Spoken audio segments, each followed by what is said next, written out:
কয়েকদিন আগে থেকেই আমাদের বাড়ির পাশের রাস্তাটাকে এত সুন্দর করে সাজিয়েছে, আমি ভিডিও করার সময় পাইনি আর এই জন্য ভিডিও করতেও আসতে পারিনি।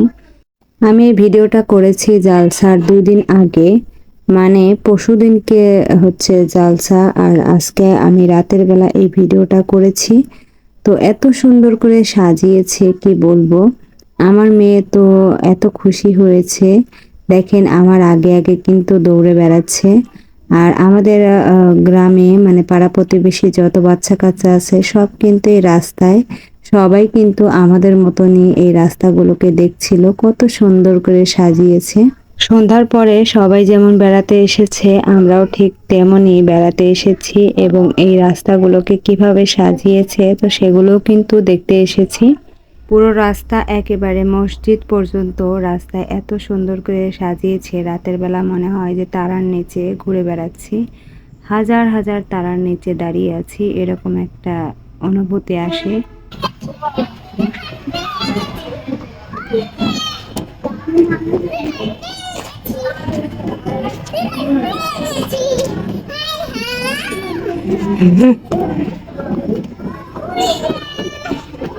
আজ থেকে ঝালমুড়ির দোকান বসেছে, ফুচকার দোকান বসেছে, আর সেইটা দেখে আমার মেয়ে কত খুশিতে লাফাচ্ছিল।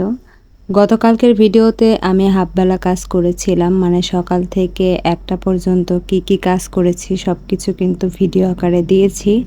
তবে বিকেলবেলা কি কি কাজ করেছি ওইটা আর কি আমি আরেকটা খণ্ড করে আপনাদেরকে দেওয়ার চেষ্টা করেছি, যেহেতু একটা দিনে আমি সবগুলো কাজ করেছি আর সেই জন্য আমি 2টা পার্টে আপনাদেরকে ভিডিও দেওয়ার চেষ্টা করেছি। তো আজকে আপনাদের ভাইয়া দুপুর 1টা বাজার সাথে সাথে খাবার খেতে এসেছিল আর দুপুরবেলা দুজনে মিলে খেয়েছি এবং সাথে মেয়েকেও খাইয়েছি। তো তারপরে আমি কিন্তু এই যে সংসারে কাজে আবারও লেগে পড়েছি। তো এটা হচ্ছে আমার খাবার ঘর, মানে এই ঘরে বসে আমরা খাবার খাই। তো এই ঘরটা অনেক দিনই হলো লেপা হয় না। তো এটা যেহেতু আমার মাটির ঘর আর সেই জন্য এটা লেপার একটু প্রয়োজন ছিল। তো কালকে যেহেতু মেহমান আসবে আর এই ঘরটা যদি না লেপি তাহলে কেমন দেখায়, আর এই জন্য এই ঘরটা লেপার চেষ্টা করছি। সারা বছর দর্জির কাজ করি আর এই জন্য সংসারে কাজকর্মগুলো গুছিয়ে করতে পারি না, আর গুছিয়ে করার সময়ও পাই না। তো যতটুকু সময় পাই অতটুকু তাড়াহুড়ার মাধ্যমে করতে হয়। তো আমি তাড়াহুড়া করে যতটুকু পারি অতটুকুই আপনাদেরকে দেখানোর চেষ্টা করি। খালি শুধু যদি সংসারের কাজকর্ম হতো তাহলে সব কাজই কিন্তু গুছিয়ে আমি করতে পারতাম, কিন্তু সংসারে কাজকর্ম সেরে আবার একটা বাচ্চা সামলিয়ে তারপরে দর্জির কাজ করা অনেকটাই টাফ ব্যাপার। তো তারপরেও করে চলেছি, যতদূর পর্যন্ত পারি করার চেষ্টা করি। আমাদের গ্রামের সবাই কিন্তু এভাবে মাটির ঘর লেপে থাকে, তো আমিও কিন্তু ওভাবেই ঘরটা লেপা শিখেছি বলতে আমি কিন্তু তেমন ভালোভাবে যে ঘর লেপতে পারি তা না, আমার ইচ্ছা অনুযায়ী আমি যেভাবে পারছি তো সেভাবেই কিন্তু করার চেষ্টা করছি। তবে আমার কাজকর্ম এখনো কেউ আর কি ভুল ধরতে পারে না, সবাই ভালোই বলে। আমাদের গ্রামের সব মহিলারা কিন্তু একদম সোজাভাবে টান টান ভাবে লেপে, তো আমি কিন্তু আঁকা বাঁকা করে লেপছি। তো এটাই আর কি আমার কাছে পছন্দ লাগে আর এই জন্য আমি আমার ইচ্ছা অনুযায়ী কিন্তু লেপে দিচ্ছি। ঘরটা লেপা হয়ে গেলে তারপরে আবার আমাকে চুলার পাটা লেপতে হবে। তো আজকে রান্নাঘরটা একটু লেপে দিব, যেহেতু মেহমান আসবে। সবকিছুই কিন্তু ইউনিক ইউনিক বা নতুন নতুন হলে ভালো লাগে।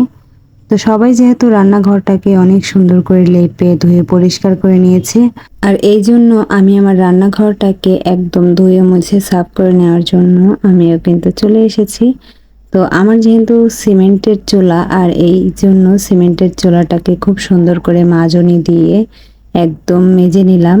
তো বাহির সাইডে আমি লেপবো না, শুধু ভিতরের সাইডে লেপে তারপরে কিন্তু আমি পুরো চুলার পাড়টাকে লেপে দিব। তো আমার আজকের ভিডিওটা আপনাদের কাছে কেমন লেগেছে তা অবশ্যই কমেন্টে জানাবেন, আর যদি ভালো লেগে থাকে তাহলে অবশ্যই আমার ভিডিওতে একটি লাইক করে দিবেন। আপনি যদি আমার চ্যানেলে নতুন হয়ে থাকেন তাহলে অবশ্যই আমার চ্যানেলটিকে সাবস্ক্রাইব করে আমাদের পাশেই থাকবেন। এতে করে আমি নিত্য নতুন ভিডিও আপলোড করার সাথে সাথে আপনাদের কাছে নোটিফিকেশন আকারে পৌঁছে যাবে এবং আমার ভিডিওগুলো সবার আগে কিন্তু আপনারা দেখতে পারবেন। অলরেডি আমার কথা অনুযায়ী যদি কাজটা আপনারা করে থাকেন তাহলে আপনাদেরকে অসংখ্য ধন্যবাদ। তো আমার রান্নাঘরটা কথা বলতে বলতে একদমই কিন্তু শেষের দিকে চলে এসেছে। তো এখন রান্নাঘরটাকে লেপার পরে কত সুন্দর দেখা যাচ্ছে। আর এদিকে হচ্ছে ঘরের ভিতরে বিছানার চাদর এবং বালিশের কভার সব কিন্তু খুলে নিয়েছি। আজকে পরিষ্কার করব। আর অন্যদিকে আমার যে আরো একটা রুম আছে আর সেই রুমে একটা চৌকি পাতা আছে। তো সেই চৌকিতে যে বিছানার চাদর থাকে ওইটাকেও কিন্তু এই ঘর থেকে সরিয়ে নিয়েছি। তো সেই বিছানার চাদরটাকেও কিন্তু আজকে কেচে দিব। তো সেই জন্য এখান থেকে কিন্তু উঠিয়ে নিয়েছি। আর যত লেপ খেতা ছিল সব কিন্তু আমি টেবিলের উপরে রেখেছি। তো এই তো এখানে বিছানার চাদর এবং বালিশের কভার যতগুলো ছিল সবগুলো কিন্তু এখানে নামিয়ে নিয়েছি। আর এগুলোকে হুইল পাউডারের গুঁড়ো দিয়ে তারপরে পরিষ্কার করব। পরিষ্কার করার জন্য আমি কিন্তু অলরেডি পুকুরে নিয়ে এসেছি। আর এই পুকুরেই কিন্তু আমরা যত কাপড় আছে সবগুলো কিন্তু কাছাকাছি করি। তো এই পুকুরটা কিন্তু অনেক গভীর এবং অনেক খাল। তো অনেকগুলো কাপড়-চোপড় কিন্তু আজকে ভিজিয়েছি। সবগুলো কাজ একদিনে করতে গেলে অনেকটা চাপ পড়ে যায়। তো তারপরও করতে হবে, আর কোনো উপায় নেই। এভাবেই আমি কাজ করি। কাপড়-চোপড়গুলো কাচাকাচি হয়ে গেলে তারপরে বাড়িতে এনে আমি শুকাতে দেই। আর তারপরে দেখেন আমার ঘরের মেঝেটা কিন্তু অনেকটা শুকিয়ে গেছে, একদম মচমচে হয়ে গেছে। আর আমার বাহিরে যে রান্নাঘর সেটাও কিন্তু একদম শুকিয়ে গেছে। তো আমার আজকের ভিডিওটা এই পর্যন্তই। দেখা হচ্ছে আপনাদের সাথে পরবর্তী কোনো ভিডিওতে। ততক্ষণে সুস্থ থাকবেন, শরীরের খেয়াল রাখবেন। আল্লাহ হাফেজ।